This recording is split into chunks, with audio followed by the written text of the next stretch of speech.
So last lecture में अपन ने hybridisation के बारे में पढ़ लिया था। हाइब्रिडाइजेशन की एक ट्रिक बताई थी अपन ने, sigma bond plus free loan pair, right. So अपना स्टेरिक नंबर आता है और स्टेरिक नंबर से अपन क्या फाइंड कर सकते हैं, हाइब्रिडाइजेशन फाइंड कर सकते हैं। लाइक NCl3 है, ठीक है। अगर अपन को NCl3 में हाइब्रिडाइजेशन पता करना है तो अपन को क्या करना पड़ेगा, उसके लिए आपको पहले तो ये जिन जिन के ये जो अंडरलाइंस है उनका पता करना है, राइट।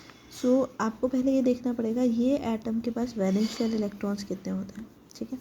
सो नाइट्रोजन के पास ये भी बताया था, नाइट्रोजन फैमिली में जितने भी मेंबर्स होते हैं उनके पास 5 वैलेंस शेल इलेक्ट्रॉन होते हैं। तो 5 वैलेंस शेल इलेक्ट्रॉन अपन इस तरह से ड्रॉ कर लीजिए, सपोज करिए, और 3 क्लोरीन है तो आप रैंडमली ऐसे 3 क्लोरीन तो उन्हें ड्रॉ कर सकते हो। और ये यहाँ पे 1 लॉन पेयर कंसीडर हो गया, तो भाई कितने सिग्मा बॉन्ड है, 3 sigma bond plus 1 lone pair, right. So steric number is 4 और 4 means hybridisation is sp3, simple.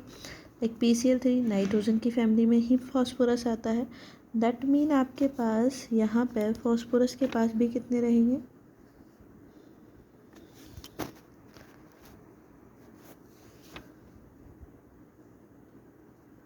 Phosphorus PCl3 के पास कितने रहेंगे आपके पास, वही आपके पास 3 क्लोरीन इस तरह से बन जाएंगे, तो वही हाइब्रिडाइजेशन अगेन sp3। N2 का हाइब्रिडाइजेशन के लिए आपको इसका स्ट्रक्चर पता होना चाहिए। तो बेटा देखो, नाइट्रोजन जो होता है मैक्सिमम आपके पास 4 बॉन्ड बना सकता है और उसमें भी 3 कोवलेंट बॉन्ड होता है, 1 कोऑर्डिनेट बॉन्ड होता है। तो 3 बना चुका है नाइट्रोजन, अब इसके पास लॉन पेयर और इसके पास बने हैं। ये तो N2 का स्ट्रक्चर हो गया। O के लिए अब देखो 5 बॉन्ड नहीं बना सकता तो आप डबल बॉन्ड नहीं बनाओगे, तो ये बॉन्ड होता है आपके पास कोऑर्डिनेट बॉन्ड, और इसको हाइब्रिडाइजेशन में एज अपन पाई बॉन्ड कंसिडर करते हैं। तो भाई पाई बॉन्ड में क्या होता है, एक सिग्मा और एक पाई, तो 1 और 2। अगर इससे नाइट्रोजन की बात करें तो 2 sigma, that mean hybridization sp। इस वाले नाइट्रोजन की बात करें तो 1 lone pair 1 sigma, that mean also sp hybridization हो गया, राइट। अगर CO2 की बात करें तो कार्बन बहुत सिंपल सा है, क्या बनाता है, 2 डबल बॉन्ड बनाता है, बन गया। कार्बन 4 बॉन्ड बना सकता है कि टोटल, यस। तो 2 sigma bond, again double bond contain करता है बेटा 1 सिग्मा 1 पाई, तो पाई बॉन्ड को अपन हाइब्रिडाइजेशन में काउंट नहीं करते, तो 3 sigma, that mean sp hybridization. CCl4 की अगर अपन बात करें तो कितने क्लोरीन अटैच होंगे, 4 क्लोरीन, और 4 क्लोरीन में हाइब्रिडाइजेशन कितना चला जाएगा, sp3, बिकॉज सिग्मा बॉन्ड कितने हैं, 4 है। HCl4 की अगर अपन बात करें तो जिनॉन जो होता है, जितनी भी नोबल गैस है हीलियम के अलावा, like neon, argon, krypton, xenon, radon, ठीक है, इन सब के पास वैलेंस शेल इलेक्ट्रॉन कितने होते हैं, 8 इलेक्ट्रॉन्स होते हैं। लाइक हमने ड्रॉ कर लिए सपोज 8 इलेक्ट्रॉन, ठीक है। आपके पास फ्लोरीन कितना है, 4 फ्लोरीन है आपके पास, तो 4 फ्लोरीन आपने इस तरह से ड्रॉ कर लिया, और ये आपके पास 2 लॉन पेयर बचे हुए हैं, तो 4 सिग्मा है, 2 लॉन पेयर हैं, तो 4 + 2 दैट इज 6। 6 का मीन्स हो गया sp3T2। सो ये आपके पास हाइब्रिडाइजेशन आ गया। सपोज अगर अपन पिरिडीन की बात करते हैं, सो पिरिडीन के केस में क्या होता है, देखो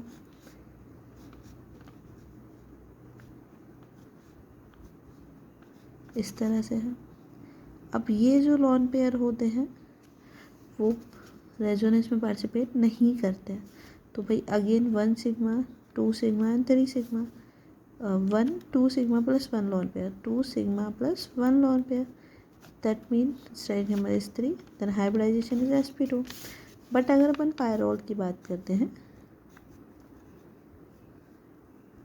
इस तरह से, ठीक है, अब क्योंकि ये लॉन पेयर रेजोनेंस में पार्टिसिपेट कर जाएंगे, अगर रेजोनेंस में पार्टिसिपेट करेंगे तो अपना फॉर्मूला था sigma bond plus free lone pair, मतलब आपको यहाँ पे लॉन पेयर को काउंट नहीं करना है क्योंकि ये रेजोनेंस में पार्टिसिपेट कर रहा है। दैट मीन नाइट्रोजन पे 1 2 and 3 sigma, again 3 sigma, that mean hybridization sp2। so must be remember that pyridine nitrogen has sp2 hybridisation, right. So ये आपका PYQ भी है, सीधा सीधा आपसे पूछा गया था, तो बहुत सिंपल सा है। आपके पास pyridine में जो नाइट्रोजन पे lone pair that does not participate in the resonance, that's why it get the hybridisation sp2, okay. So चलिए आपके लिए नेक्स्ट रहेगा कि आप किस में बता के लाए। तो अगर अपन बात करें पहले, सबसे पहले बेंजीन पे, तो बेंजीन में एक तो हाइब्रिडाइजेशन बताना है आपको, आप इसमें आपको ऑक्सीजन पर हाइब्रिडाइजेशन काउंट करना है, ठीक है। सो इस तरह से आप ये 2 एग्जांपल्स नेक्स्ट क्लास के लिए करके लाइएगा। Thank you.